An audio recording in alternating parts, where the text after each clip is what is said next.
Welcome to the podcast that's dedicated to making you a faster cyclist, the Ask a Cycling Coach podcast presented by TrainerRoad.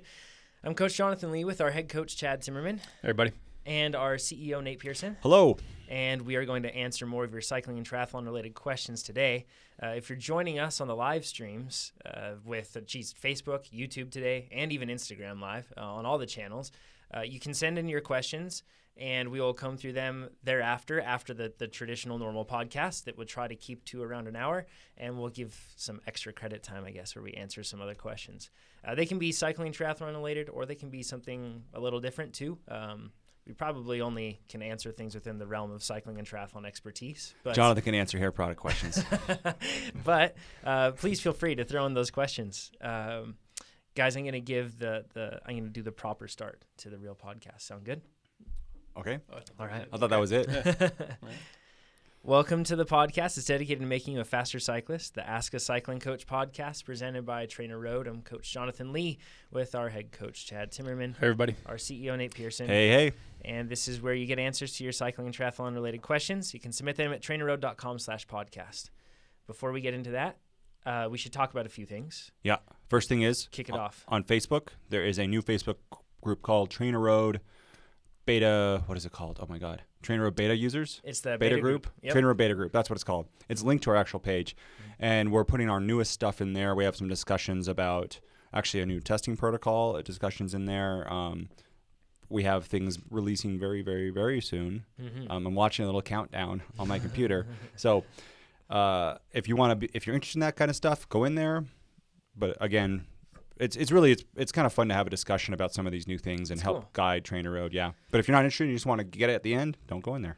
Yeah, you're welcome to, though. So check that out. Before we do that, too, something I wanted to mention was on the blog this week, we have a training plan guide that we released. It's titled How to Coach Yourself to Peak Fitness, and we tried to go across all of those different adjustments that you have to make or contingencies that you have to consider whenever you're laying out your plan, and how you can use our plans that have a base phase, a build phase, and a specialty phase to get ready for your goal event. So if you've ever had questions like, how do I adjust my training plan for X? Or what training plan should I pick to get ready for this? If you go onto that blog post, you'll be able to see how to lay things out. And then it's pretty straightforward, relatively speaking. So it should be a big help for a lot of folks because we get that question quite a lot. So Nate, you raced this weekend. Mountain bikes. Yeah. It was kind of a spur-of-the-moment thing because I was still getting over, and I still am getting over my sickness. And I think this is the first ever race that was like a C priority, meaning I trained through it. I think there's this thing where I thought about it. My ego is so big that doing a C race is ooh, that hurts. Self-deprecating is fine. When everyone else starts agreeing with you, you're like, Anyways, my ego is so big that it's hard to like train the day before a race. Mm-hmm. And I was thinking back through all of my races I've ever done, which is a lot. Mm-hmm. I always at least take the day off before. Yeah. Because even though it's like a small race, you still want to smash it. Yeah, but that's the proper spirit for a true training race. So that's how you do it. Just take the day off. You basically hobble yourself. No, you don't. To train you absolutely don't. You do what you did. You do a workout just prior and then go and see what comes, what happens. I know. I kind of wanted to. I still did great. I won my division, which is 30 to 39 sport. First mountain bike race you've won, right? Or no? Yeah. So. That's awesome. Yeah, I don't want to say big. I won the whole thing, but you won your division though. Yeah. That's big. Thank you, Jonathan. Yeah, I feel like we should stop and recognize Win's that. a win, man. Yeah. Because let's rewind a year. Oh yeah. And you were like, I'm much better at mountain biking now. Well, yeah, you were terrified of a lot of things on trails, and you weren't comfortable with that. And not only that, but you're also much fitter now too. So 1 year ago, cool. I was one day out of being a broken collarbone. There we go. Yeah, so I think that's pretty awesome. There were only 7 people in my division, and the guy who's second place, TrainerRoad user. Nice. He listened to the podcast, and he said Nate, and in the middle he was beating me for like 2/3 of the race. Oh really? And I asked him his name so I could turn off his account because this is not cool, guys. Not cool. But so, anyways, I won that, and then immediately at the race, Craig Manning, great local mountain biker, real fast, 50. Great guy. He goes, time to move up. Mandatory upgrade. Mm-hmm. And I always make fun of my other friend, Casey in Reno. I think he won. We have A, Bs, and Cs. Yeah. And he won every B race, and I'm like, dude, you need to move up to expert. You need, or the A's. Yeah. And in this race that I did, there's the export, there's a sport that I raced, then there's the novice. Yeah, so which I'm it's synonymous with Cat 3, 2, 1. You have novice is Cat 3, sport is Cat 2, expert's Cat 1. So I put on Strava, time to move up. Yeah. And then my Strava feed just goes, what are you, crazy? Don't move up. Don't do that. And then so I've been going back and forth, and the discussion I think we should have here is, when is it time to move up? Mm-hmm. And just, Chad, I'm going to point this more at you. Mm-hmm. During this race, I definitely felt like I was racing because I was with Brandon. Like, I had to attack Brandon. There was a section where I could pass that was big, and I had to like put it all in. So I definitely felt like I was using tactics. I wasn't just hanging on. Yeah. And if I look at the overall, there's a bunch of high school kids who didn't start in my lap that beat me. Overall, I only got 18th out of. Those high school kids are so fast. Yeah. Out of 111. Oh, it's still respectable. Respectable, yeah. But that makes me. I'm not like I beat the whole field by 5 minutes, right? Right. In that case, I think I would move up. But a single good race performance or a single victory doesn't mean it's time to move up necessarily. Agreed. I mean, absolutely not. And I think it's a bit of a tease, too. You get a little taste of what it feels like to win, and you start to make those associations. You start to build some confidence in yourself. You start to further motivate your training, and then you basically yank that rug out from under your feet, dive into a higher category where you're just going to get beat up on for however long it takes you to get that first win. And then upgrade from there again? No. I have a theory Wait, on this. I have two different things. Yeah. My motivations to move up. And one guy beat me at the line by 1 second. I had a bad turn coming in. Man. There was a real steep section, and Jonathan, this is probably this is a good takeaway. Okay. I didn't pre-ride the course. I didn't have time, but I should have went back to the finish just to see what the finish was like, because there was a very steep uphill that went into a immediate 90-degree sharp turn. Short little thing I heard. Right? Yeah, real short, but steep. Short but steep. Probably like, it'd be hard to walk up, but it's so steep you just kind of use your momentum. And you only encounter it one time on this entire race? Yes, one time in the entire race. Yeah. And what I did is I went up really fast to try to keep my momentum, and then there was an immediate turn. So I kind of went into the bushes, had to stop and turn, and that the lost guy behind you probably knew fully what was. Well, he was ahead of me. Oh. But so that little mess up, though, probably you would have been able to maintain momentum and energy and maybe get past him. He went up kind of diagonal. So his momentum put him already like he had half his turn done. Oh, yeah. And he knew. So he was very smart. I was very dumb. Well, yeah, or he just knew and you didn't. Well, yeah. I mean, it was so close to the finish that if I just took 3 minutes, I could have seen that like, hey, what's the finish like? Yeah. And it would have been okay. That's a good bit of advice. If you think the finish might be close and you can't possibly judge that or predict that. Yeah. It's always, even if you're like second to last, it can still be close to somebody else. It's always fun, right? Yeah. An overarching principle for that too, but regardless of recon, but just turns in general, is always look to take the sharpness out of a turn if you can. Yeah. And when I say that, what I mean is enter wide, and then when you enter wide, try to clip the apex of the turn. So if you were to draw the curve, the inside portion of it, and then let yourself drift wide coming out. If you don't know the turn, you just have to set up wide, right? Because if you go inside, then you set yourself up with limited options and a tight turn for sure. But if you set yourself up wide, you have options. And it was so steep that I didn't even know that there was a turn. I was expecting just to go straight forward and sprint. And then I was like, oh. Anyways, so my idea, the reason wanting to move to expert is it's an extra lap. So it's a longer race. And we have Lost and Found, Carson City Off-Road 50, and Leadville coming up. Yeah. So I said, there's 3 more of these races I could do, and that extra time would be nice. The other one is with where we start, the sport division, we're behind all these high schoolers. I've never seen so many high schoolers. Like, you know how much they have at those races, right? In the NorCal League, they have nearly 2,000 kids at every race. It's insane. It's insane. So in that field, there's a bunch of there's all fitness levels, just like every category. Yeah. And it's hard to ride through all those people. Yeah. And especially for me, I only have, my downhill skills are better, but I really gain on the power sections of the uphill, but it's single trap climbing. So I could be stuck behind 4 people where my fitness is higher than them on the uphill. So having the idea of the experts go first, a clean lap, is also very, very appealing. You're making a lot of good arguments for upgrading. And the argument I made maybe doesn't really apply to you. You're not out there to get victories so much as gain race experience and prepare yourself for specific events. So in your case, it might make more sense to chase that upgrade. And I'll get last place, just so you know. So what? yeah, let me share my thoughts on this. So I think, first of all, and I don't think that we consciously do this. I think we subconsciously do this.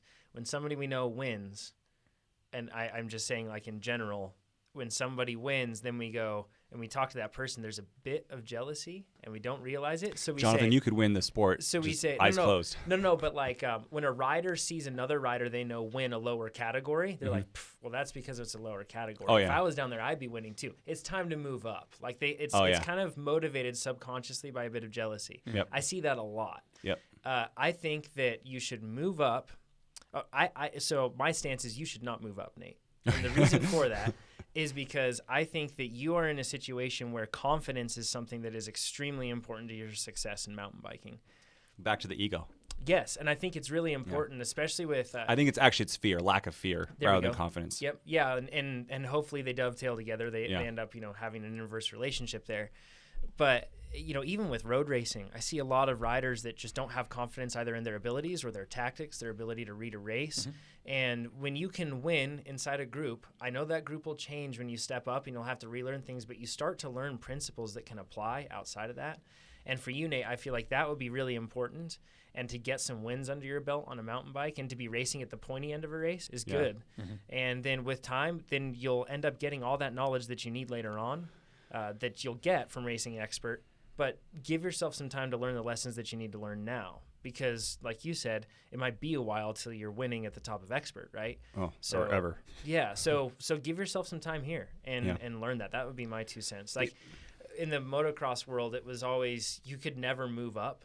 You had to get bumped, right? So you had to get enough points, and then if you got enough points, then you would be bumped up. And plenty of people always complained because one person would win for a whole year and they just win everything out. I don't argue that. I just think you need the greater challenge of the longer races, considering what you've got coming up this year. I think that makes a strong argument for rushing your upgrade. That is a good point. Yeah. It's or if anything, what you could do, and I know this sounds silly, but and really tricky since probably you're going to have some podium pie to deal with after your races if you're winning, but even if like you do your race and then get out, and if you do stay down, you can still do more riding. Like thereafter, you could go out and do another couple laps, something like that. Like do the same duration. It won't be quite the same, but because that is a good point, especially with 100-mile mountain bike races. Just what his priorities are. I think it aligns better. The other thing about the mountain bike racing is, so I just looking at this, I was sixth of like non-high schoolers. I was sixth place, but then in my start, I think there was only. I think I won my start, or no, I guess one other person was in my start. But it's just hard in a mountain bike race to know where I'm at. I even asked Brandon, the trainer user, I'm like, are we in sixth place or first place? Like, and that's why a lot of race organizers put a number on your calf, either your age, or they'll put like 2, 3, 4. 4 would be for 40-year-old range, 3 would be for 30-year-old range, for example. And a lot of race organizers do that because it is chaotic with a mountain bike race. And then on top of that, too, it makes it very easy to suss out when you can pass, because if somebody's from a different category and you see that on their calf when you're riding, okay, cool. You can say different category behind you whenever you have a chance, and then you can move by them in a safe time. But if you see that person is the same category as you, you shouldn't be asking for that, right? You should be racing each other. So, be safe. Helpful. Can you, is it cool, Jonathan, to go expert one day and sport the next? No. It's called sandbagging. Well, I mean, if you have the capabilities to race a higher category and you downgrade yourself, so if I get last place in expert, pretty cheap move. So what I'm thinking is, on a week where I want more, like I come in and I'm fresher. You can't bounce back and forth. I can't bounce back and forth. No, not okay. I don't think you can do it. But what's the legally, difference in me staying in sport? It's the same person. Then me doing one expert, now I can never go back to sport. You got to commit. Okay. Yeah. Now, granted, what you can do is, let's say you go to expert and you say, whoa, way too much. Then you can downgrade to sport and you can stay in sport. But don't go back and forth. Don't be going back and forth. No bouncing. Yeah. Sure. If you upgrade too soon and you have the luxury of downgrading. So this one is everyone knows it's self-selected. There's no actual license. There's no USAC requirements where you have to actually petition for a downgrade or an upgrade. I think at this race, I could race the pro field if I wanted to. I just say I'm a pro. I think you're probably just likely to get some dude all very up in arms at you off of that. So if I race pro or if I race expert to if you sport. bounce back and forth. So Okay. I don't know what I'll do. Yeah.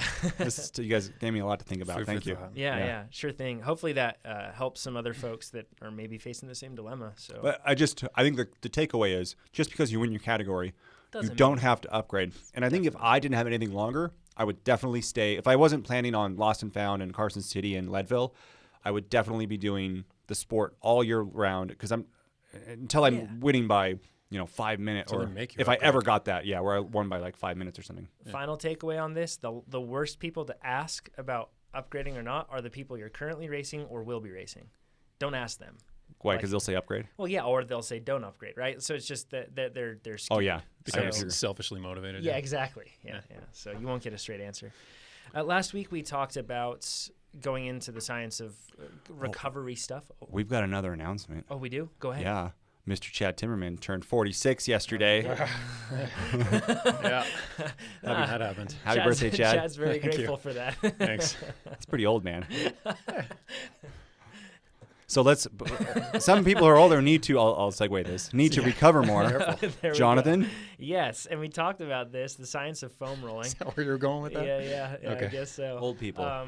So foam rolling, regardless of age, we talked about getting into some specifics behind it because I think that a lot of people have probably tried foam rolling and they thought, my legs feel good, but just feeling good, or maybe my legs don't feel good after foam rolling. Feeling good or perceiving those sort of things, that doesn't really get down to brass tacks as far as what's actually happening as a result of foam rolling. So Yeah, and I'm going to look take into it. kind of a more surface approach. I'm not looking to benefit cycling performance, and I'm not looking to push foam rolling either. I'm going to talk about why people foam roll, Cool. which is basically to release fascial adhesions, myofascial adhesions. So Can we talk about fascia? real Yeah, so quick? if you don't know what fascia is, I mean, we have an encasement around most things in our bodies. In the case of the muscles, we have myofascial tissue, connective tissue. And it's just collagen-based like most other connective tissues in our body, and it's simply an encasement. And within this encasement, there's basically ripples, if you will. And when we stretch the muscle, those ripples straighten out. But if we've damaged them, overused them, a lot of things can actually cause knots or basically perpetual contractions that we can't release. We have to go about it different ways. We can't just do static stretches and hope for the best. We have to get a little more aggressive with it. Foam rolling is one way to do it. I mean, basically, you're just trying to realign that stuff or get that tuft of muscle or that cluster of muscle fibers to separate and to realign. And that's it. So, whether you can do that with foam rolls or not is up to you. I have a problem with foam rolling simply because a lot of people use foam rolls that are too spongy. They're lumpy. They don't really understand what they're after, and they just roll mindlessly and think, this should do something. It basically boils down to more of like self-massage, which it doesn't have any particular end in mind. They just do it and don't really see any benefit from it. So I take a different approach. I use different tools, and I'm more concerned with reestablishing mobility. Whether or not that's a performance enhancement or not, it makes my body feel better. If I can turn the pedals with less pain in other parts of my body, that's gonna benefit me in a number of ways. So it's more of a holistic concern in my case, and I think should be in most people's cases, than trying to become a faster cyclist by using foam rolling to recover after a ride. Yeah, I think that it's something that I've noticed benefits just across the board. Like even whenever I have like a tight back or something's out, I tend to rely on those sort of things just on a small scale too to try to help with that. And so I have this here for those people who can see, and for those who can, it's just a little, it's called a Supernova. It's just a little blue ball from Rogue. They have Kelly Starrett. He's got his Mobility WOD website. Either way, these devices are not hard to come by. There's a ton to choose from. This one is my particular favorite. Been using it for a couple months now, and it is actually changing the way my body feels in a general sense. And sure, that does help me be more comfortable on the bike for longer durations. But in any case, this has shown me how deeply aggressive you can get with this sort of thing and how important it is to actually be aggressive. Again, the mindlessly rolling back on the foam roll, not going to accomplish a heck of a lot. You find those tough spots, work through them, really mash them, or smashing is the term, and it's a bit of a game changer. Yeah, there you go. So you foam roll? I do regularly. I use a lacrosse ball to get into those specific spots that I need to really work on that are tough to get to with something that's broad. And that's why this kind of is a medium between a foam roll and something as small as a lacrosse ball. And it doesn't have to be something as fancy or as specific as this. It can be literally a softball or, I don't know what would be bigger, but softball, a couple of lacrosse balls taped together. You can make one of those little dual crossball tools that you can roll your spine with, roll your feet with, et cetera. Yeah, and I've used it for some time, and frequent listeners to the podcast know that I've dealt with overuse injuries and plenty of stuff, and it's definitely anecdotally in my case it's been helpful in doing that. So well, I started doing it too. Yeah, because you used to not do it at all. Yep. And then what made you start, and have you noticed a difference? I don't remember what made me start. You pulled your back. No, it was way before that.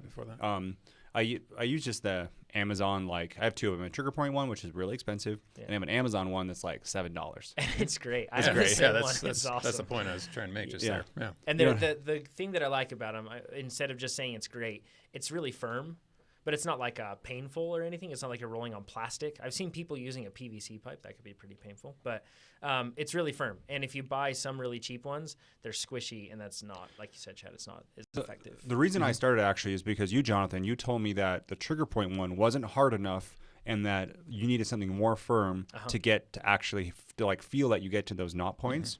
And then I tried to go on the trigger point one, and I could barely put any weight on it because my legs hurt so bad.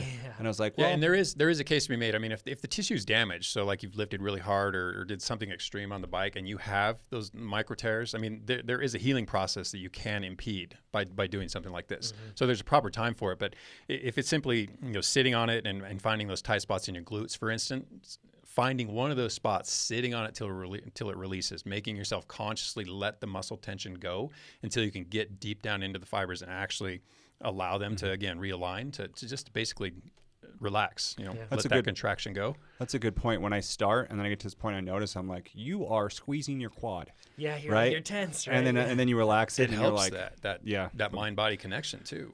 Anyways, so it's been part of my routine.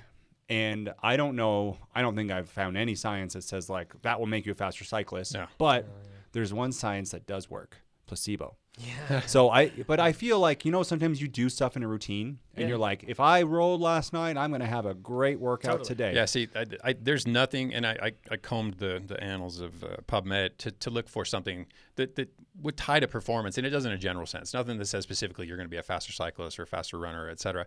But there is, I mean, if you consider anything that binds you up and keeps you from moving neuromuscularly properly, and you can let go of that, there is going to be some form of performance enhancement. That's what I think in my brain, but I just would like someone to study that, right? Right. It'd be great. How I told you guys, and this is not science. Right. Okay. Yeah. So what I thought of it as, like, my legs were so tight and sore, and they had the myofascial like casing on it, like a sausage. Yeah. And then I want to break that open, and it just opens up and then feels better. I know that's not how it works. It's definitely not how it works. But I know. Sorry. I know, but just in my brain is what I'm thinking is, when I roll this, my muscles now have room to breathe and grow, and that's not how it works. No, I know. No, so it's good that you understand that. But and I do want to say there is science when you look for anything relating to fascia and muscle fascia, in particular Schleip. SCHLEIP. That's kind of the name. He seems to be the one tied to all these studies. So there is science that says how it merits the investment of time and can benefit. But there is nothing that says you're going to be a faster bike rider. Yeah. I also have special socks that I like to wear on hard days. Like, that's the same. Whatever works for you. you. But it's really though. It's like getting your guys mindset. That put the left sock on before the right sock on. They have these little routines. Anything else, and when you have that routine that helps put you into a mental state where it basically predetermines a certain amount of at least psychological success for you, or psychological performance, then that's a good thing to do. And that is Jonathan has my point. It's like, these are the steps that if I check all of those, I come into the workout thinking, you're going to nail this, right? And it puts me in the right head space. So even though there's not science backing up, placebo is definitely studied a ton and helps. Yes. And somehow I can be aware of placebo and it still works, but totally. And that's something that so stepping back from all of this, I think that this is a good example for people to analyze the different rituals, different processes, everything else that you have. Look for science behind them. I think that's a good thing to do, because in a lot of cases you might be misattributing that, and then you'll get into a situation where, like, for example, let's just assume that you think that foam rolling, Otherwise, your muscles become tight like a sausage, but you need to split it open. It needs to breathe, right? So let's just assume that that's Hey, the assumption. that's not how it works, man. But assuming that that's it, what if you get into a situation where you actually like develop an overuse injury and you think it's because my muscles haven't been split open to breathe, and that's inaccurate, right? Yeah. So it's good to look into the science behind these things, and then it's good to recognize that it's not necessarily bad to be reliant upon them. That said, the rituals that you have, make sure that they are repeatable, make sure they are within your control, because the worst thing you want to do is, let's say that you have a peanut butter and honey sandwich every time before you race, and that honey comes from local honey, and if it's not local honey, then you are screwed. And then you travel to a race and you don't have your local honey, suddenly your day falls apart. So just make sure that it's something that's repeatable, controllable by you regardless of your surrounding circumstances. And if that's the case and you can have that routine, then that's great, because that will, and there is science behind this as far as psychological triggers and patterns and habits that put you into a psychological state. Yeah. So when in triathlon, there'd be a lot of people would be like, okay, I'm going to do every time it's right or 10 right arm circles, 10 reverse right arm circles. Yeah. This one, get in the water, unzip my suit, zip it back up, put do everything in the exact same manner, count my strokes, do the exact same like you said, that's a ritual that puts that person in that particular headspace. And so that's what I think is like rolling is part of that. I think like that ritual, and to me, it just feels good after I'm done. And there's a case for what I just said, mindlessly rolling on a foam roller. Maybe you're after nothing less than disconnecting. Just following that ritual, rolling your muscles a little bit, breathing more fully, finding just letting the day go. Yeah. If that's the case, then go crazy. If anything, that keeps you off your feet, being busy doing other things. Yep. And okay. There's puts you another in the spot where you're recovering, right? That's always a tricky thing with these recovery aids. Is that I look at like a lot of people use whatever the recovery aid is. It makes you stay still, right, or be off your feet, and that's going to help you. Sit on the couch for an hour with your feet up. Yeah. Hey, it's going to help. Let's get into the question from Simon. He says, as a veteran racer, I see too many of my very fit contemporaries having problems with heart fibrillation. They all seem to have the same in common. They have experienced high volumes of intense racing over many years and high training loads. Rocketing pulse rates and scarred heart tissue also seem to be commonly found among them. These are fit, very capable of elite performance, or these are fit men very capable of elite performance, and they all seem to be around 50 years old or older. I've always trained and raced short sessions of 25 to 50 miles with interval training from your fantastic Sweet Spot base plan, and at 65 years old, I seem to be okay. Do you guys have any experience or take on this problem? Go talk to your doctor. Yeah. First and foremost, obviously. Yes. But this is kind of a hot topic. Has been for a little while now, and I don't know if it's because more endurance athletes are getting to that age now that we have.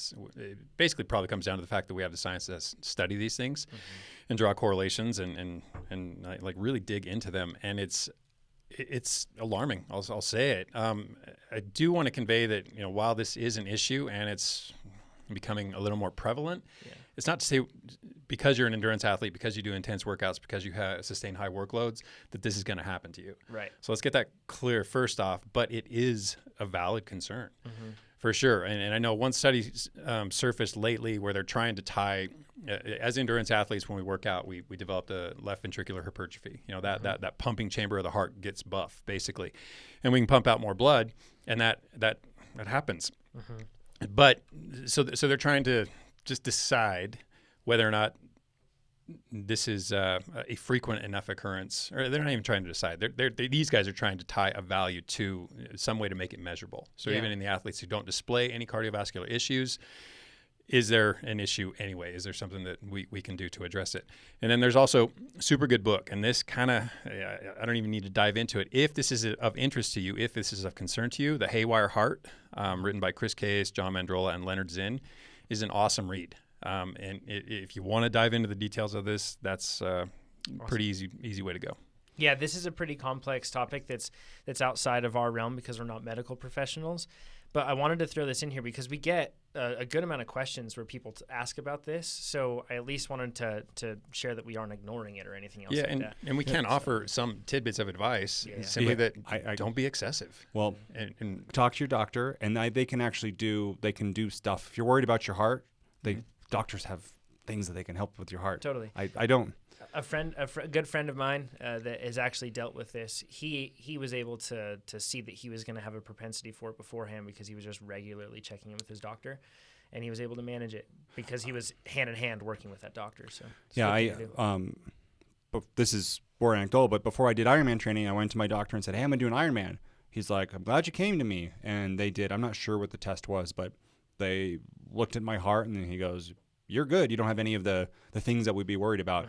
And then before I did Israelman, that's just the bike leg of an Ironman, they actually made you go do some tests for your doctor to make sure that you didn't have it. Yeah. And as I get older, I think it would be just a good idea to go every year. Checkups. Yeah. And that's another thing I wanted to point out. I mean, this is just another argument in favor of the whole hard days, easy days. Make your hard days as hard as you want them, but make sure that they are balanced with easy days. Let your body recover. You can't just brutalize it with intensity all the time and expect that there won't be any ramifications. Yeah, and we should also make clear that cyclists, it's not as if endurance athletes are the only people that suffer from this. You know, people in all walks of life suffer from this. There's lots of studies that show that you're it's another one of the hard things about the body is if you don't exercise, you're much more likely to have heart problems, obesity, cancer. Yeah, that's the other side of it, right? And talk to your doctor.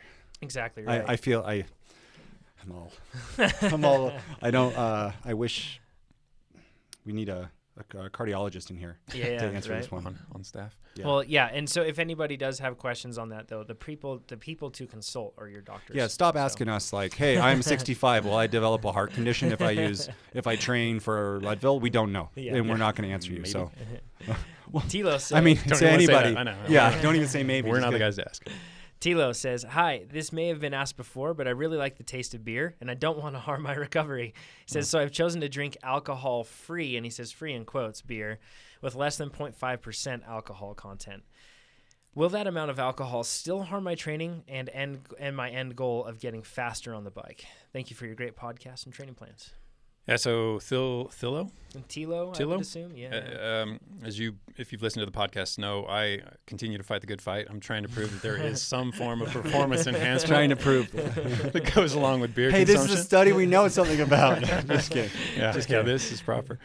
But in the case of non-alcoholic beer, it's as it is with anything. I mean, the poison's in the dose, right? And this isn't a very big dose of this particular poison.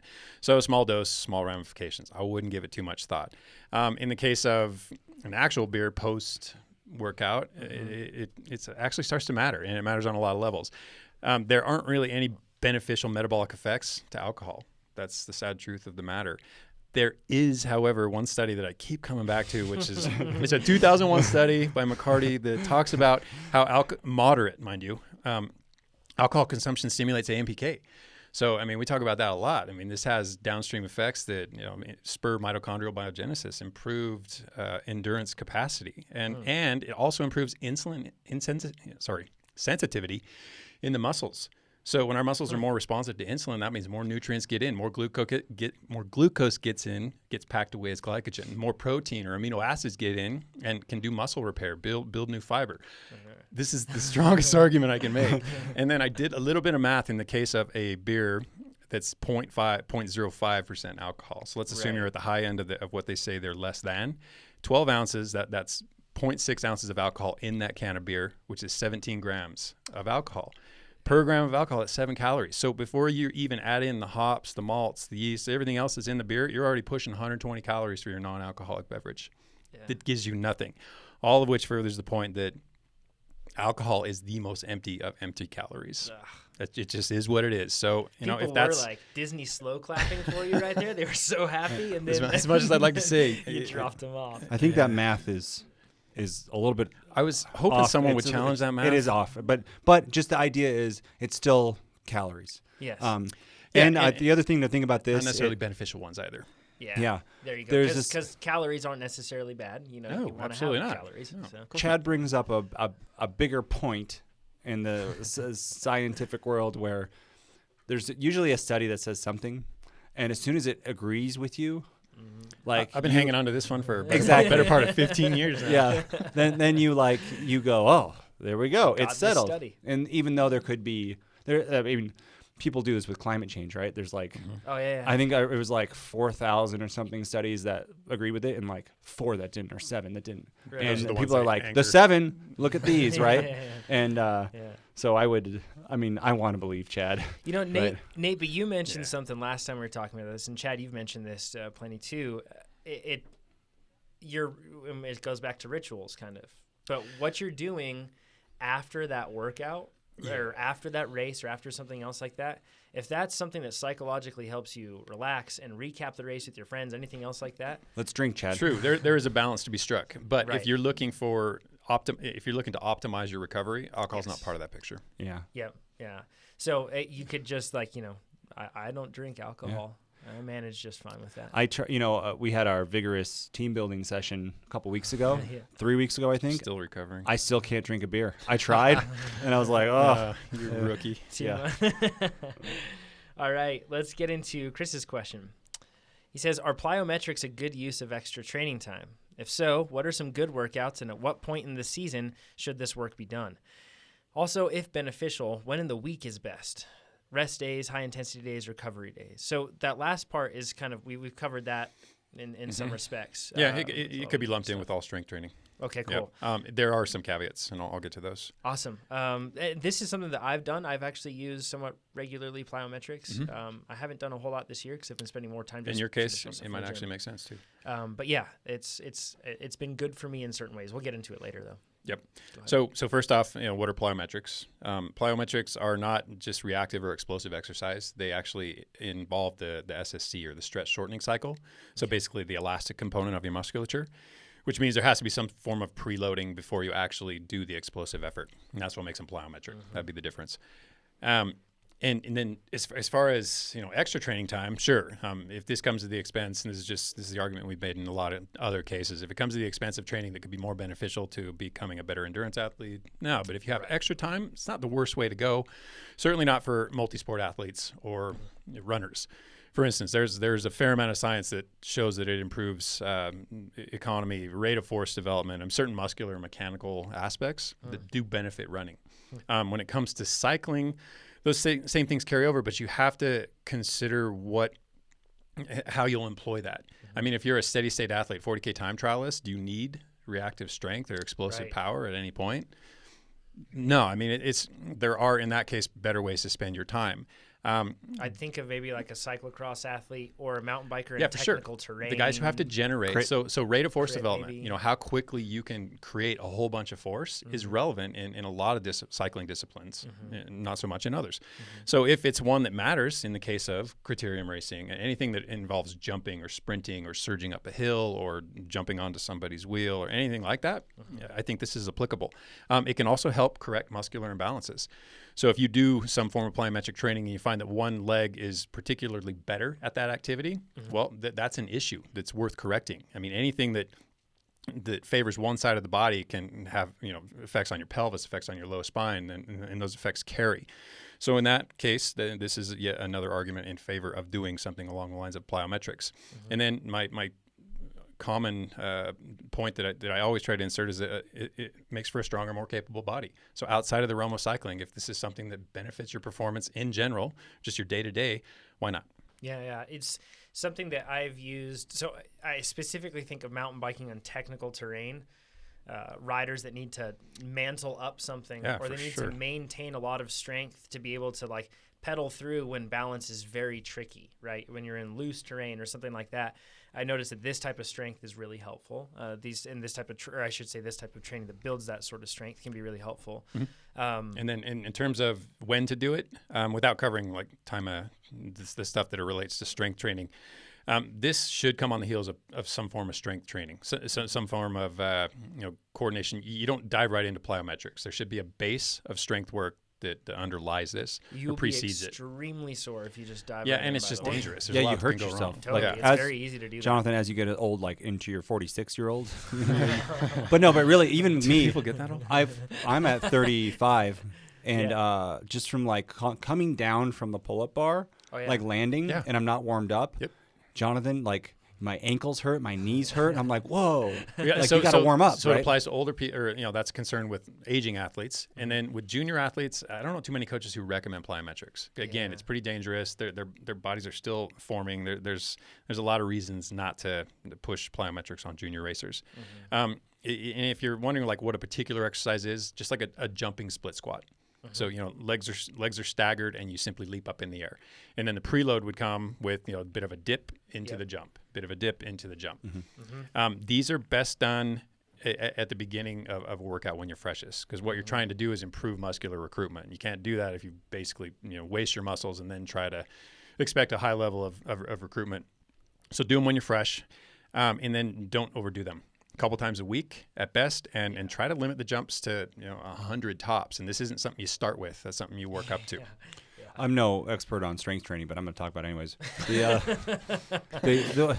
For Go ahead. no, for juniors, just the rule of thumb usually is body weight stuff.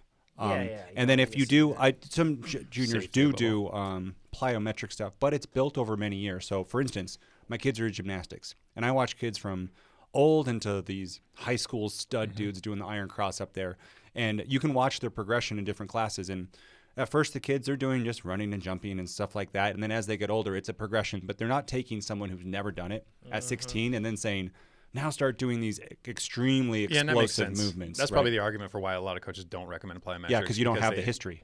But just because you're you can be 12 and a gymnast and you've been doing it for 6 years. And you're probably well suited. Exactly. Yeah. That's what I want to say. Yeah, something that I've found to be helpful, at least for me, with an imbalance that I have, and just I have developed, and a lot of cyclists do, more lateral development than medial development with their quadriceps, and then that usually leads to some. Tell people what that is, lateral's outside of your leg, medial's inside of your leg. So your inner thighs would be weak, and the outer part of your thighs nice and big and buff and strong, right? And that goes back to the whole just stronger body in a general sense, more capable. More injury proof. Yes, and that's the thing. Like, I see so many cyclists that I think that if they had to go to Home Depot and they had to go pick up like a 4 2x4s, they would be out of luck. Like they'd be in tough shape. So it's a good argument for rounding things out.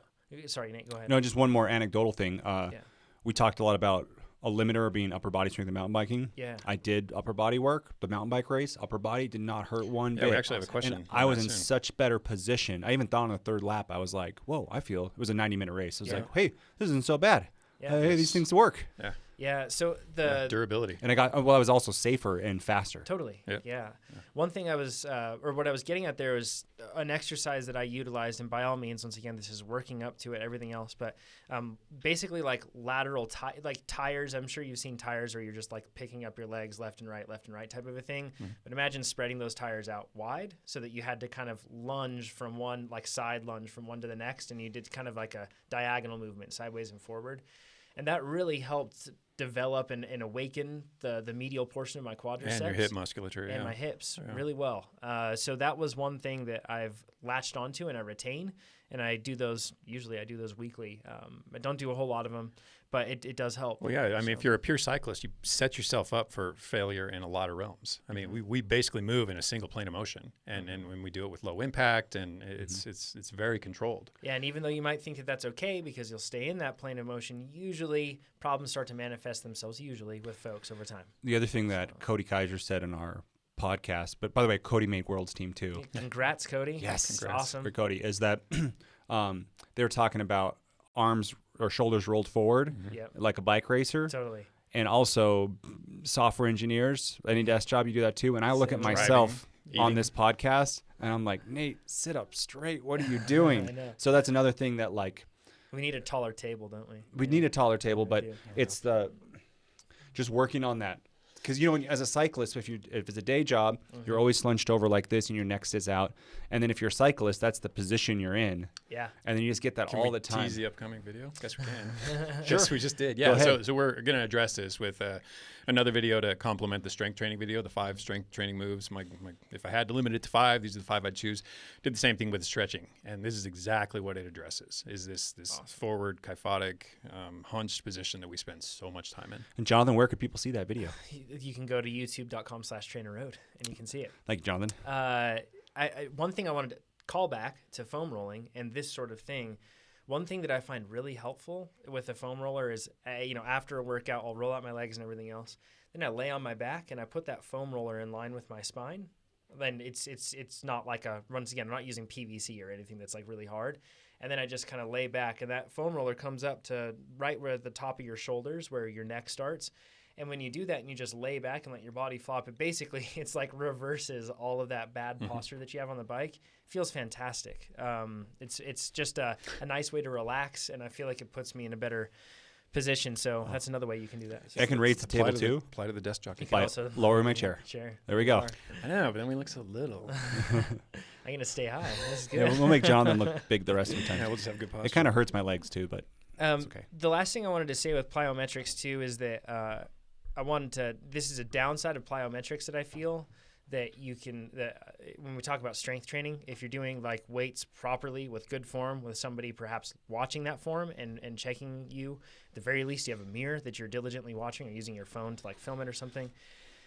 You can't really check for progress in terms of like alignment or control with plyometrics very effectively. Whereas they have tools, they're expensive. Yeah. Force plates and whatnot. Right. But with gym work, you can really do a good job of at least watching your legs, how they track, for example, through something like a deadlift or through a squat or something like that. So one thing that I've seen a lot of people do is they just say, yeah, I think it's helping. But if you don't see improvement in terms of like if you're trying to correct a muscular imbalance, you don't see improvement in terms of knee tracking when you're pedaling or gym work, anything else like that, it can be a bit frustrating, and you might just be wearing yourself down without accomplishing something that you need. So Max says, hi guys, and greetings from Germany. Having recently discovered your amazing podcast, I've been binge listening to the previous episodes. I got my hands on a smart trainer over Christmas, and it being my first encounter with power measurement, I embarked on an FTP test. The placing seemed to work out well. The pacing, seemed to work out well, as by the end I nearly threw up. Nailed it. Yeah, that means a good hard effort. It says, I only got my road bike this autumn, meaning most of my fitness comes from the summer whizzing around town on my fixie. So getting a result of 228 watts left me pretty happy. Here's my question. I'm a pretty light rider at 54 kilograms. That's 119 pounds. And 174 centimeters. That's 5 foot 8 inches. And he's 16 years old, too. He says, and sadly live in the extremely flat area of Berlin. He asks, is my low weight limiting my FTP? He says, I'm aware that it makes more sense, or forgive me, I'm going to go back. He says, if I were to do upper body training in order to increase my body weight, would I be able to achieve a higher FTP and gain an advantage on the flats? I'm aware that it makes more sense for me to start training first and wait until I plateau for this to be really relevant, but I was mainly just curious. Cheers to the great podcast, Max. So Max, you'd be surprised how much you can do with relatively little muscle mass, especially when it comes to being an endurance athlete. Mm-hmm. So that may be something that you turn to at some point. I don't know that if you feel like you've maximized your FTP and you simply can't figure out ways to drive it higher, maybe a little more muscle mass is the way to go. Mm-hmm. I think at 16 years of age and your size, let's not get that far ahead. Let's also consider, what are you after? Mm-hmm. I mean, what sort of rider do you want to be? Because if you want to be a pure climber, you're set, man. I wouldn't hit the gym at all. Man, you've got something that people are like doing very bad things to themselves for. Yeah. So in that case, you're looking to maximize your FTP in other ways. If, however, you want to be a faster mountain biker, you want to have what Nate just talked about, greater durability over longer races. I mean, there are a lot of arguments that do steer me toward recommending you spend a little bit of time in the gym. Go ahead. I'm going to give life advice to Max. Max, you're 16. You're still developing. Yeah. Don't worry about being crazy fast bike rider. Yeah. Get some muscles on you for whoever you're trying to attract. No, seriously, I was 16. I was super duper skinny. Like a twig, got made fun of all the time. Mm-hmm. And it took me till I was like 22 in college to start lifting weights. Yeah. And there was a big turning point in just my personal confidence and, other people found me attractive then more. But so you're at 4.2 watts per kilo. That's fine. I mean, it's actually quite good. Yeah, exactly. Right. Good. So lift some weights, and if maybe it helps, but I think we'll just be better in life, right? Like, just do it. That's what I say. I mean, if we're looking at it from strictly becoming a better cyclist and a higher FTP, that's one end of this argument. The other being, do you just want to be a better human? Well, I mean, just to have it just more enjoyable. Just wait. So you got plenty of time to be fast, like in the future, unless you're like gunning to be a pro right now. and that's going to be your career, Yeah. I just give yourself time. Let's address some things, though, really quick with this. Like, you live in a really flat area, and you're looking to be strong in this type of an environment. Honestly, even a big rider, if he doesn't have really good muscular endurance and ability to sustain power at or around FTP, anything like that, even though you're smaller, you may be able to beat those folks just in, instead of 10 minutes down the road, you'll really start to shine at 15, 20 minutes down the road, 30 minutes down the road, 40 minutes down the road when you're still consistent and they're starting to suffer. So I think that a lot of times we put so much emphasis on our watt kgs, but in the end, it's really what you can do with it. And especially if you live in a flat area, man, just be a stickler for being as consistent as possible with your sustained work. Follow a plan like our sustained build plan and then the 40K TT plan. You'd be an animal. Yeah, just keep in mind that most of what we do as endurance athletes is metabolic. It's not based on strength. So you can do a lot with not a lot of muscle mass. Yeah. So make sure that you have, in fact, plateaued due to the fact that, if there's just no other way to ratchet that fitness up. He hasn't plateaued. He said he's gotten Probably his not. 4.2 watts per kilo by, quote, whizzing around town on my fixie. That's Screw you, Max. super good point. Yeah. Probably got a lot of room to grow still, Lift Max. some weights, do some structured training, come back in a year, and you'll be at like 5 watts a kilo at 135 pounds and feel great. It'll be great. Something I want to cover, though, and this is a question for you guys, and specifically, I guess, Chad, but I see a lot of people think, well, if I just increase my weight, but do it through strength, not through fat. There are a lot of misconceptions here, but if I just increase my weight, my body will have to be stronger to carry that, and I'll thusly be stronger on the bike is what they assume. Stronger, yes. Stronger on the bike, not necessarily. Yeah. Again, it's metabolic. It's about what the muscle can do, not how much of the muscle you're packing around. I feel like, too, the gaining weight thing is only when you're on a very extreme. Yeah. Like if Chad was 150 pounds, be like, Chad, maybe put on a little more weight. Like, because you're 6'1", right? 6'2"? Yeah. Shrinking, but we'll call it 6'2". Yeah. You are getting 6'2". Older. Yeah. A little less. Sorry, Chad.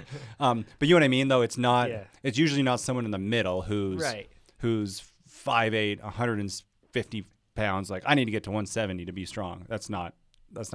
I've never seen someone improve their watt per kilo who's in the middle by gaining muscle mass. Yeah. I can say if I were coaching Max personally, I would probably steer him toward the gym. Just because I'd want to see a stronger body in general. Yeah. And then we make him a stronger cyclist in the process. Awesome. Sebastian says, hey guys, or Sebastian, I'm sorry. I'm just going to say Sebastian, so then I sound less pretentious because I don't want to come off like I'm trying to sound like I have an accent or something. He says, hey guys, I love the podcast and anxiously await each weekly episode. I was wondering how much of FTP can be traced to genetics. I'm 68 kilograms and have an FTP of 302 watts. Tested using this 2x8 test. This number surprised me, but I have since verified it by attempting and succeeding to maintain roughly my FTP for the duration of a cross race. That's interesting. A cross race is usually it depends though. Could be like a really consistent cross course. Yeah. But usually if that's average power, then that's really hard to do with a cross course. Normalized power, it's still pretty tough to do. But anyway, he says, talking to many friends and fellow racers, I seem to ride considerably, sometimes 50% less than they do in a year as far as hours spent on the bike. I understand that there is quantity versus quality of training, but how much of my fairly high FTP could be attributed to genetics rather than the work put in on the bike? Thanks. Okay, so lots on this. First off, in answer to your question, how much can be traced to genetics? A lot, and we'll get to that later. First, I want to steer us off course because I know that now that we mapped the human genome, there's all this interest in pinpointing which genes lead to what, and can I see what works for me dietarily? Can I see what sort of athlete I'd be better suited to being, et cetera? That it's still basically an emerging science, right? So don't lend too much credence to anything that you read. They have probably made the greatest strides in determining that they can tie certain gene variants to susceptibility to injury. But honestly, outside of that, I haven't seen a lot that says, they can look at your genetic code and say, you will be good at this, you need to do this. That's still, they're in the process, and there's so much exciting stuff emerging, but it's just that, it's emerging. So don't give too much to it. In answer to your question, most of your genetic capabilities obviously comes from your parents and your environment. I see it, if you have to quantify it, a lot of people put it at about 50%. That's where half of it comes from. The other half comes from training and how you respond to training. And there's a big genetic component in that as well. If you think of epigenetics and gene expression and how we respond to different things, which genes we flip on by doing certain things, eating certain things, recovering certain ways, et cetera. So to quantify it again and put it all together, 80% genetic, mostly genetic. Which is not to say that if you don't have the proper genes, and I look at Taylor Finney. I mean, Connie Carpenter, Davis Finney, he's got about the best gene pool to draw from in terms of endurance athletes. Doesn't mean he's going to win every race. Nope. And we see that. There's still a lot of other components that mix into this. Yeah. So don't just look at your genetic potential. If you've got a great genetic potential, that's cool. But what if you don't have the work ethic to back it up? What if you can't make yourself operate at a high end, push yourself toward your genetic potential? Then it doesn't matter how good your genes are. And then on the flip side of that, genetic potential is not great, but your work ethic is. I've seen plenty of riders who have like substandards by world level ratings or statistics, substandard VO2 maxes, and they go out and they podium. Yeah. They can still make it happen. So I want to talk about Jonathan versus me. Okay. And there's two things. You have a preconceived notion here. No, I disagree don't. with. I'm going to say something different. I'm going to say one prescriptive note. Hear me out before we jump in. Yeah. Because I've heard that before. Jonathan, without much training or any training, he'll take time off and he'll be at 4 watts per kilo. I've never trained so much in my life being consistent. I'm at 4 watts per kilo too. There you go. No, but the thing that people don't see is that Jonathan has had many, many, many years of endurance performance, building that base, and that's all through and influeing your genetic side of things. Yeah, and I just saw a study yesterday about, it makes sense, but once you've been there, it's easier to get back to it. But they were proving it, right? And this is for weightlifters, but I think the same could go say for endurance athletes too. But you might look at somebody else who doesn't train as much as you, but maybe they all through elementary, high school, and college they did a sport. And I've always been playing soccer, hockey, racing. Well, you did motocross, yeah. And motocross is hugely demanding. Exactly. And while you were doing that, I was playing video games. Yeah, right? There you go, right? So even though if we just look at it, I look at your last 6 weeks of training, I go, I trained way more than him. How could he be that fit? But then if I look at our entire lives, Jonathan probably has 5, 6, 7 times more training than I do. Right. So that's just something you have to think about.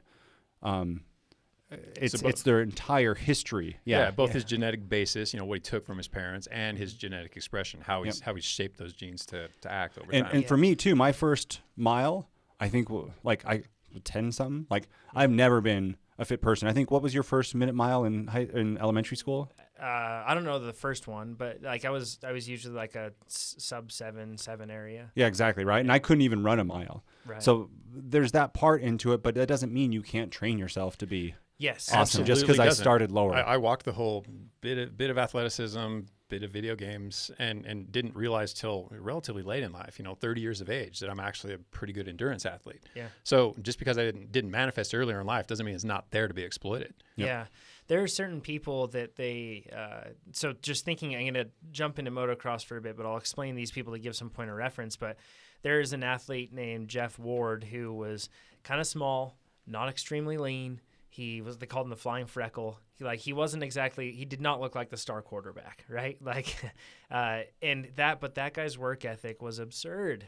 He probably trained way too much, in fact. But he was the first one in that sport to bring in triathlons as like cross training, running, swimming, riding a bike, doing all that stuff as cross training back in the 80s.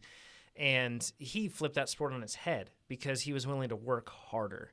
It wasn't just natural for him. And that's something that he then, and even though this seems like it would be really basic, but he went on to dominate in IndyCar for a while. He won the Indy 500. Like he's done like a lot of incredible things in these different avenues that still require a huge amount of strength for an extended period of time.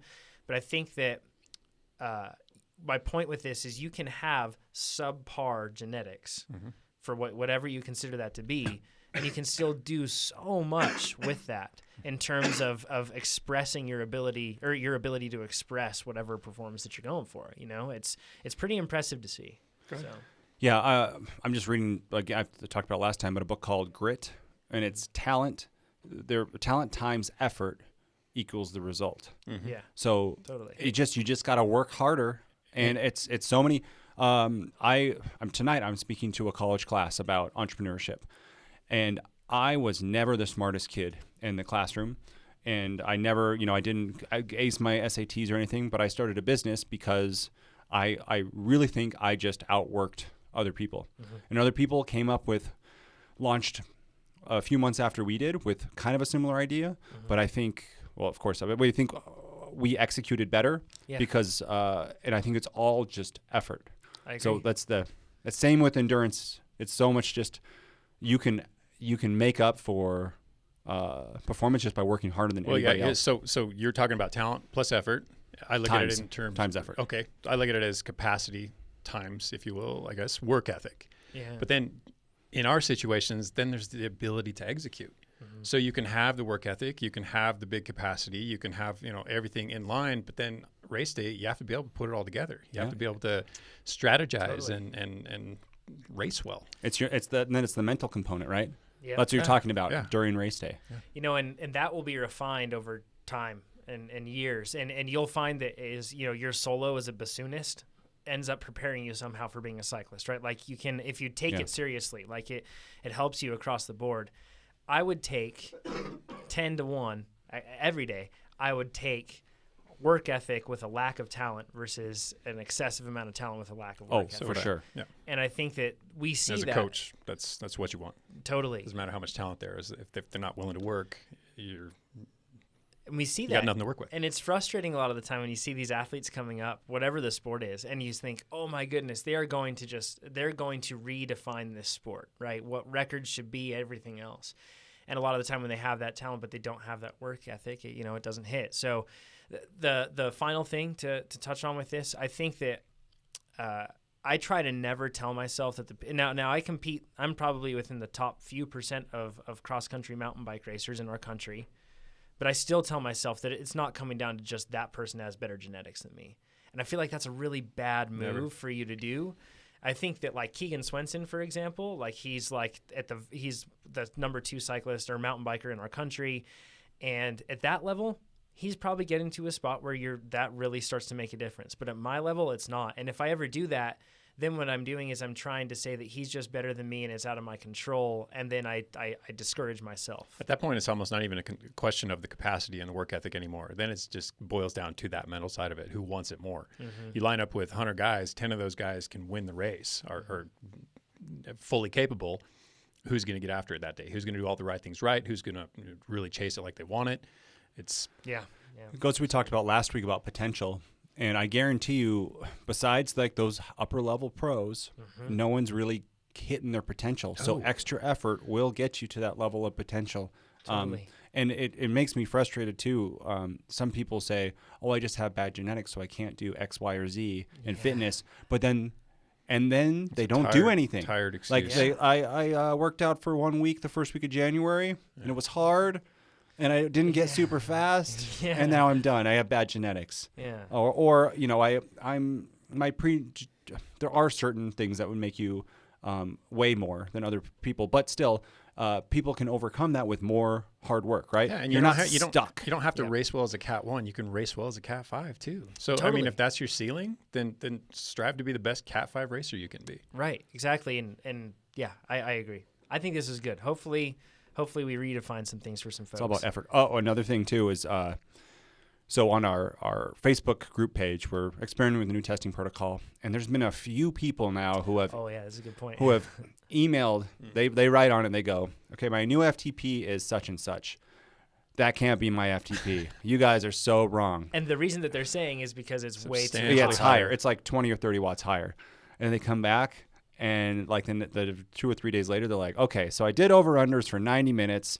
It was hard, but I got through it. Yeah. And I'm like, if you can do that. Yeah, if you can do that, this is the right section for you. They just open their eyes to the fact that their potential is absolutely greater than they think it is. Exactly. And I'm so happy that these people can experience this, that they got pushed a little bit harder and they could actually go farther than they thought they could. Yes. And this whole new world's opened up to them, right? It's great. Yeah. You're going to get faster. The last question that we're going to have for the podcast here, and then if you're joining us on Facebook, Instagram, or YouTube Live, you can stay with us after this, and then we'll answer the questions that you've submitted throughout this podcast. But it's from Oslem. I hope that's how you say it. I apologize if not. It says, hey guys, I have a very interesting discussion question for you. Why are sub 8-hour Ironman finish times achieved by so many athletes lately? I'm super curious about your opinions as you guys would approach it on a more analytical level. Many suspect the developments on the bike to be the cause, but I would first look to see a comparison of the times in different legs. I think you guys would look at all the aspects and would make a better judgment about the reasons behind these faster times. I really like to listen to your podcast during my car rides, and I'm kind of addicted to it. Thanks a million, and enjoy your training. I did a deep dive of sorts on this. You gents can click that link that we have in here so you can see it. But I looked at the times I just looked at male finishing times in 2017, 2015, 2010, 2005, 2000, 1995, and 1993. Well, you're looking at Kona, and I Kona's picked one not, race. I picked one race. And that's not a very good one to show because the conditions change so much. No, but but we're averaging this out across the board. And the point is we look at conditions. Don't worry, I've thought of this stuff, Nate. Okay. You take a step back. So looking at all of these, the main thing that sticks out. So first of all, the assumption is the bike is where people are making the biggest improvements. And yes, when you look at swimming, there's really not much. There's not a massive improvement across the board when you average out the times from the top 3 athletes from those years. You're looking at fluctuations of a minute to 2 minutes plus or minus, depending on the conditions that you have. But with the bike, you actually do see that there is more of a drop. In that one versus even the run, for example. The run, you see a drop, but it's not necessarily as great as the bike. So, yeah, it seems like the bike is dropping down the times. But the interesting thing is if you look all the way back, so let's look at 2015. The 2017 was a crazy fast year. We can rule that year out. So that's a bit of an outlier. But then you look at 2015, and it was an average time of 4:28.11 for the top 3 guys. Jump all the way back to 1993, and it was 4:29.12, so not that far behind. That was also an exceptionally fast year in 1993.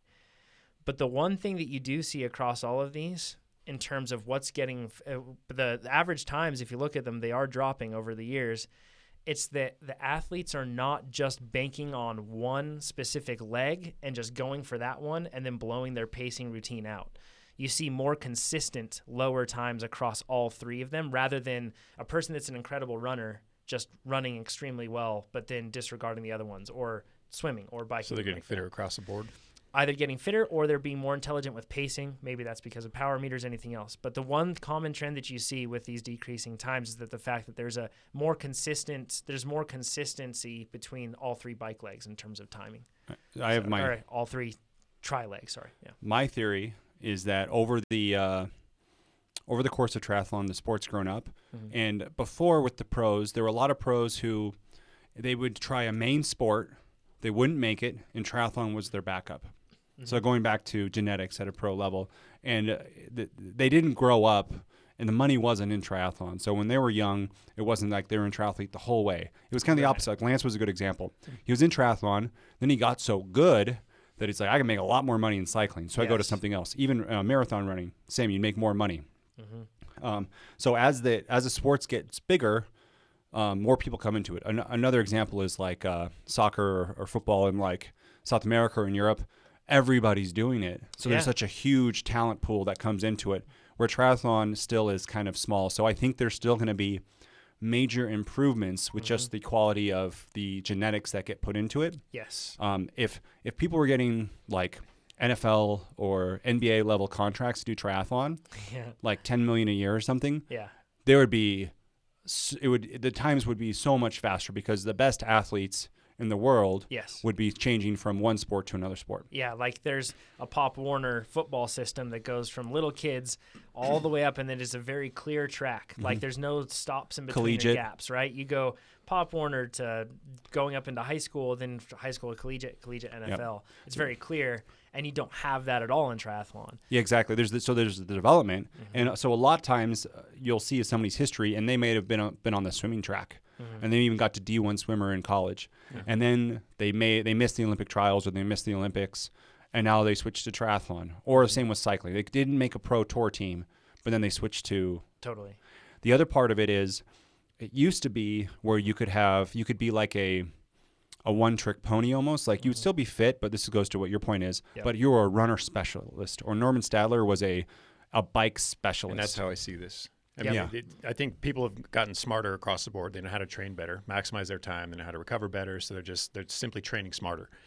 In addition to that, they're more complete athletes. They're not the run specialist who decides I'm going to try out triathlon or the fast rider or the fast swimmer. They are really good in all three disciplines. They certainly have one in which they're strongest, but they are really strong in all three of them. Well, they have to. So that's what I think is like the culture's changed where you can't just rely on your strength. Is you have to build your weaknesses right up on it to be competitive at the highest level. And the interesting thing, so I think all of this ties together, right? As we have more people starting in triathlon earlier on and spending more time training in that, developing that sort of an athleticism that they need for that sport, we get a more well-rounded athlete. And then and on top of that too, I'm sure that the advancements in understanding we now understand what the limits are better of the body and how to measure that. So these athletes know how to pace better. Yeah, science is always improving. Yeah. But I think that a lot of the assumption, at least from what I've read all over everything from Slow Twitch to on Facebook, everything else, a lot of people are just like, it's the bike, man. We have wind tunnels. We have aero frames now. It helps. And it does help. But you look at, especially on the bike, I mean, conditions can affect things so much. I mean, look, 4:29.12 back in 1993. That's pretty solid. So that was the average time that they had across the top three. The other point that I wanted to make with this was that there are also riders are being specific about the courses that they choose and the effort that they place on that day. So there are plenty of courses like Ironman Texas, for example. It's pretty darn flat. They'll have one in Florida. And riders are now that they want to drop that time down. They want to see their best. They want to PR with Ironman, and they're getting these courses that are almost like built for that. That's what I was going to say is Challenge Roth. Yes. is a famous one where people just go crazy fast, crazy fast, but it's completely flat. Yeah. And then you get in the draft packs, and there's the drafting rule of forget the 15 meters, whatever the meters is, but 10 meters or something like that. But I don't know what it is. Whatever it is, it is enough to get a benefit. Totally. And when you have 25 people in that line, it really helps. Yeah. And then you get people running like crazy 240, 239 marathons off of that. Yes. And you get a really fast. If anything, it's interesting. I don't know the data behind this, but I'd be curious to see if the tech advancements have made a bigger difference for age groupers. But that would be really hard to like really suss out, but because I could see that, like where age groupers might be getting more benefit from a lot of these things perhaps. Well, you do with aero benefits on the bike. It seems so weird, but you save more time as a slower rider with aero benefits. And I know it seems crazy, but you do. Yeah. So, I mean, I think we can say conclusively that you save time on a super high-end TT bike than on a old road bike with round tubes in the drops, right? Yeah. So that part is true, and I'm sure you could look at it in age group times. The thing that really helps, TrainerRoad. Yeah, exactly. So here, I think people are just dropping age group times, spending more time developing as triathletes. They're training smarter, they're racing smarter, and they have good equipment. It's a combination of all things. So. And the pool too. It gets more popular, more people come into it. There's more money. The Brownlee brothers. Yep, that's a good example of. I think like they almost like since they've been at it for a long time, right? Yep, like, and tier 1 genetics. Yep. Like I think they could be professional runners. Yep. Or professional bike riders, and they could survive in that world at a top level. I don't know if they would win the Tour de France or win the Boston Marathon, but they could probably totally be at that elite high level. I agree. Lanterne Rouge is still a very good thing to have. If you're Lanterne Rouge, it's something like the Tour de France. You're still incredible. So. Well, that's it for this week, everybody. Thanks for submitting your questions. You can do so at trainerroad.com/podcast, and we will comb through those questions that you send to us, and we'll be ready to talk to you next week about them. I guess that covers it for this week, but if you're with us on the live stream, stick with us. We'll answer some more of your questions. Thanks, everybody. Thanks, everybody. Bye-bye. Andrew said that the ramp test gave him a far lower FTP than reality. Make sure you comment on that one because we're looking at all these. I know a couple people, Bryce is in here looking at it too.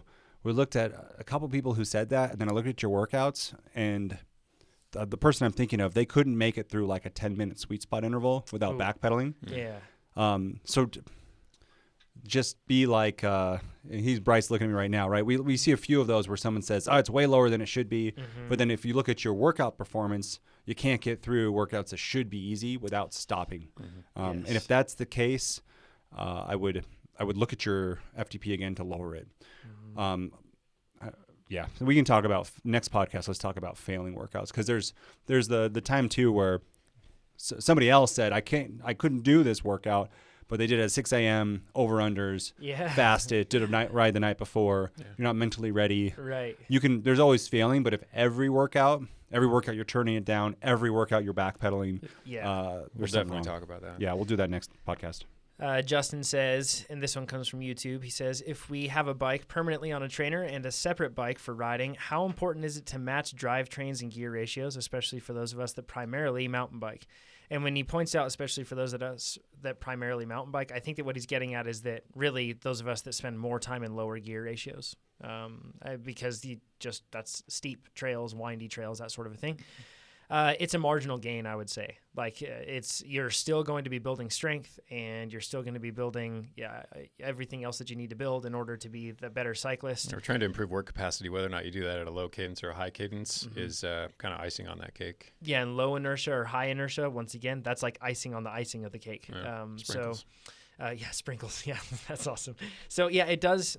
I do notice a difference, and I would try to mimic that if you have the ability. Sure, it'd be great to replicate the settings, but it's not something that's going to make your fitness that you're developing on the bike be non-applicable outside. Yeah, it can help you optimize it relative to your events, but it doesn't necessarily missing that won't make you a lesser athlete. Yeah, in a rounder sense. Jared asks, how often does Jonathan get haircuts, and wouldn't he get a lot more work done if he cut that out? No, in fact, many times I have to cut my own hair because I don't have time to cut my hair. So, yeah. So. When I had my first daughter was born, I think you guys remember, I buzzed my head just to save time because it's tough, man. It was so much stuff going on with a newborn and your first kid, and I just buzzed it, and like now I don't have to. Yeah. I can get up and do everything and don't have to worry about. Welcome to my world. Yeah. This hairstyle that you see is actually very easy to handle. and very easy to cut. So, yeah. Robert asks, Nate, could you summarize how you got your FTP up to this level? And one thing, so right now I'm at 345, like 185, 186 pounds. It's really not that high, because that is only a little bit above 4 watts per kilo. In terms of strength, the weight is not that high. In terms of where you started, it's very high. Yeah. And in terms of just pure watts, it's very high too. Pure watts is very high, yeah. Yep. So I think when the podcast started, I was untrained. I think I was like 180 FTP. So that's a good increase. I just answered this. Someone asked me this on Strava too. I answered this. But I say it's a few things I've changed, but I think the biggest thing is my change in diet of eating, we've talked about a bunch. Better quality carbohydrate. Yeah, lots of plant-based, lots of carbs has allowed me to train more and use TrainerRoad. And you can look at again, on Strava, you can follow me, to do more consistent quality. If I just ate a bunch, if I ate really well and didn't train, I don't think anything would happen. No, you wouldn't be faster. Before I was doing a lot of training, but I wasn't like supporting it with proper nutrition. Right. And I was increasing, but just not at the same rate. Right. So I think the two combined, and a little bit, and then a strong dose of HTFU. Before I think I didn't have enough really on HTFU. I was like, hey, my legs are tired today. I should skip it. And with the rolling and stuff, that helps. And maybe that's just a mental thing, but pushing myself just a little bit too harder. And we'll see if I push myself too hard, as some people in this room think I have. But it's a balance, right? So right now, just going back to what Potential said, I don't know where my ceiling is. I would rather find out there's my ceiling than to never, and then even if I lose the 40K TT, and I know something about myself that with this lifestyle, with this stress, this eating, this amount of training load, that's my ceiling, then to never know my ceiling and always be like, oh, I don't want to push it too hard. I don't want to push it too hard. Right. But I'm okay with that. And I realize when you guys say that, but it's in my brain too. I realize that I could be going too far. Totally. Mr. Dub Rose says, can you effectively use power meters while mountain biking? I'm a newbie to power meters. Yes, 100%. Absolutely. Anybody that says the contrary doesn't have enough experience with them or has been misinformed. So, yes, I think that the assumption is that you just use a power meter to make sure that you stay perfectly stable, and that would be very difficult on variable terrain. But you use your power meter for post-ride analysis very effectively. You can use your power meter for a bunch of different things. And we actually had a video, power versus heart rate, and you should tune into that. It's on YouTube, so trainerroad.com/YouTube. You already know that because you asked this question on YouTube. But but you can go on there and check out that video. And we actually go over the pros of a power meter and how to use it. And all of that applies to the context of mountain biking. And I think we even weed that out there. But you're not going to be like keeping perfectly stable power on a mountain bike. In most cases, you shouldn't be doing that depending on the course. But it's still really helpful, and I even use it sometimes if I'm on a mountain bike race and have the fortune of being out front, and I want to make sure that I don't push too hard too early. I still keep an eye on my normalized power, and I kind of know where my limits are for how long the race should be to make sure that I'm not getting too overeager. So, plenty of ways to use it. Paul asks, I'm adding clip-on aero bars to my gravel bike for DK 200 2018. So that's Dirty Kansas. Yikes. Leaving the rest of my... Can I pause you really quick? Pause. They're doing a 350-mile one? Why? Oh, I don't know. 350? It's insane. Yeah. Dude, when are we going to do it? Oh, no. Our friend Yuri Oswald's doing it. Bless his heart. But Okay, leaving the rest of my geometry unchanged because the aero bars are primary to provide a position option. Any advice on bar setup for someone who's never ridden them before, using Profile Design T3? Yes. So normally, the difference between your road and your TT bike are on the TT bike, you're going forward and you're kind of rotating down, right? You're watching this online so you can see it. You're going this way. Mm-hmm. And if your row position is more slacked, let's say this will be my hips, and the bars are really far out, I'm going to have to really bend over far and kind of stretch out to kind of reach them. And that's if I put like a regular kind of aero bars on it. What I want to do is probably move those pads back a little bit so that my hip angle opens up and I'm not so far stretched out. So I'm more like this. So when you think about it, I'm not sure, I can't think of those bars off the top of my head, but some of them have it where you can have the, you can take the aero bar, the extension. Telescope. The extension can come back a little bit, and the pad is on the extension. You can do that with the ones we'll be using, the Envy ones. Yeah, so that you can kind of just move the pads back so you're not reaching so far. So because you'll probably be farther out reach for your road bike, you just want to bring them in a little bit, but you also have to be careful that your knees don't hit the aero bar or the pads. Yeah. So I'll be using those the SES Aero TT bars from Envy. They're really adjustable for that same reason. Well, he's clip-ons on a road bike, so. Oh, they have like a similar system though for their clip-ons. Oh, cool. They have like a it's not just like clip-on and you're stuck. Like you've got adjustability. Over the course of a ride like that, how much time do you spend in those aero bars? I mean, is he going to spend most of the time in his road position? In which case, I would just say scoot forward on your saddle. Yeah, and there's also there's a, what is it, Redshift? There's a seat post that you can change it on the fly. You push it forward and it thunks into position. Yeah, and it gets higher and forward on the fly, and then you can come back. It ain't light, but it's... Well, I mean, DK is pretty flat, right? Yeah, DK is flat. So the only thing that I would be worried about with DK, with that thing, I would assume that it's a strong product, but any mechanism that you're introducing to your bicycle on a rough, bumpy 200-mile day like that, I would think in one respect that like simplifying the mechanical nature of my bicycle to the greatest degree would be beneficial on a day where it's 200 miles on bumpy gravel, I didn't even know, are aero bars even legal at DK? I don't know. I'd be shocked with it being a mass Bryce start is race. like, yeah. They are, huh? Crazy. I wonder, does it have like, do they have like Leadville rules where they can't be certain length or something? We're not sure on that one. Yeah, I'll look into that. Okay. Somebody tells me, 2 people said the extra time going from 1.5 to 2 hours is not going to help much in 6-hour plus races. Everyone's just telling me, don't upgrade. Or, no, I mean, move up. Right. Not upgrade, but. Let's see.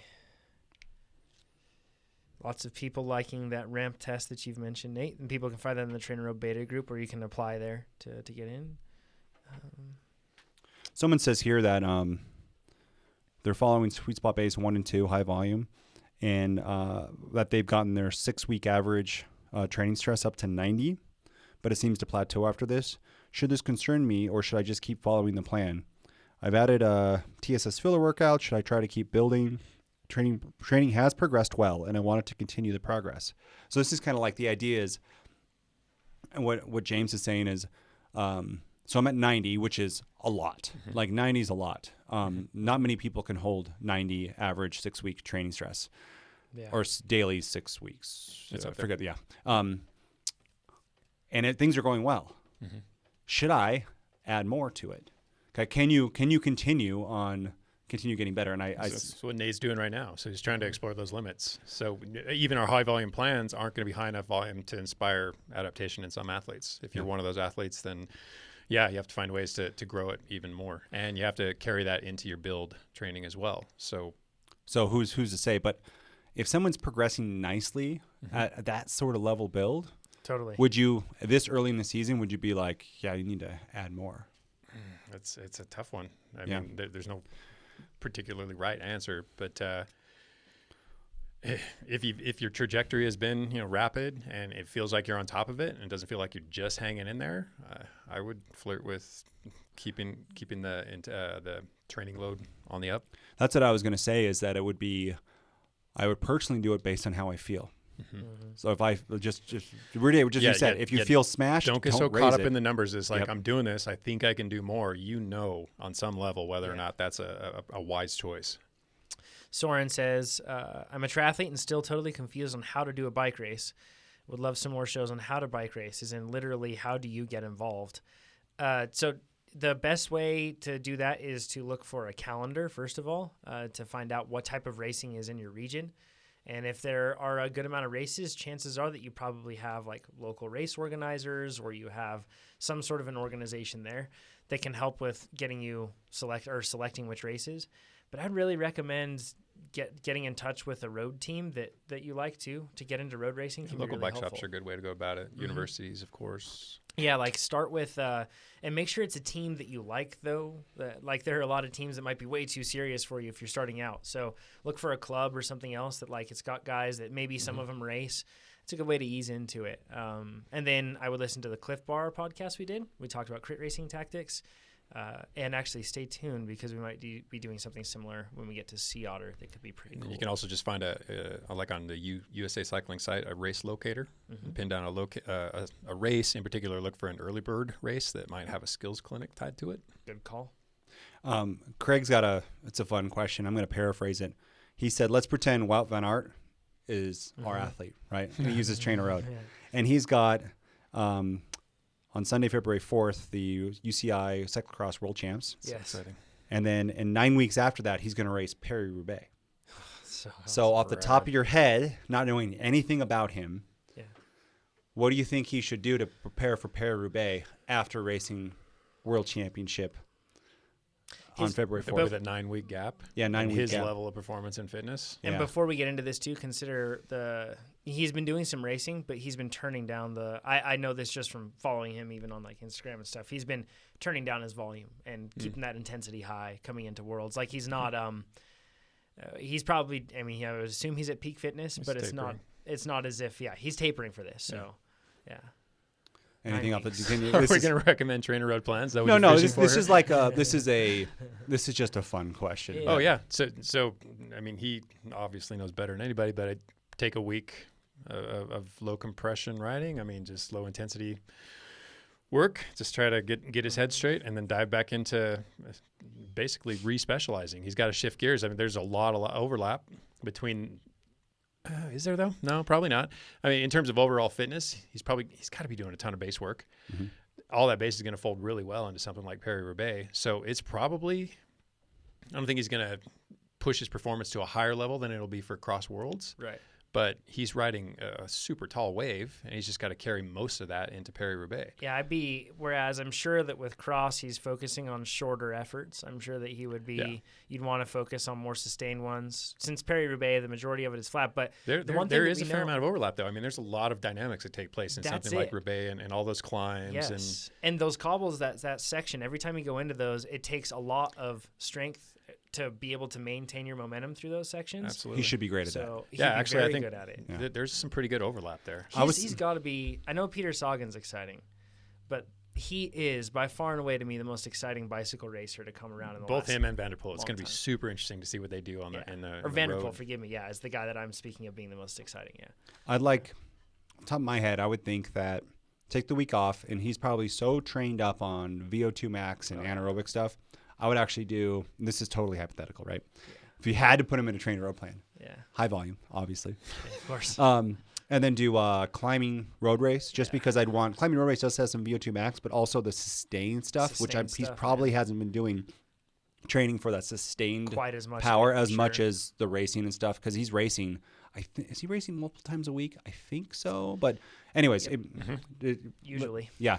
So that's what I think he should focus on, are some of those longer muscular endurance type stuff to be able to really hang.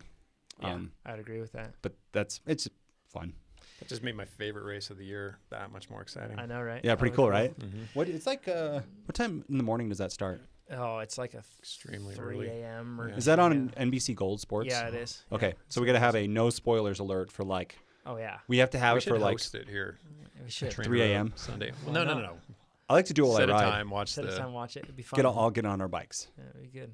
I'm all for Yeah, it. Chad's like, I just like to drink beer and watch it. Yeah. All right. 3 o'clock in the morning. With that, thanks everybody for joining us on the live stream. And once again, we'll talk to you all next week, and stay tuned for any announcements on that. And like I said, stay tuned. We're going to be doing some special episodes coming up, so stay tuned for that as well. Dude, Alex, the biggest question asker, no questions asked, but he just finished traditional base low volume, lost 9 pounds. Way to go, Fantastic. man. Good job, Alex. Good job. Cool. All right, everybody. Thanks for joining us. Talk to you next week. Thanks, everybody. Bye-bye.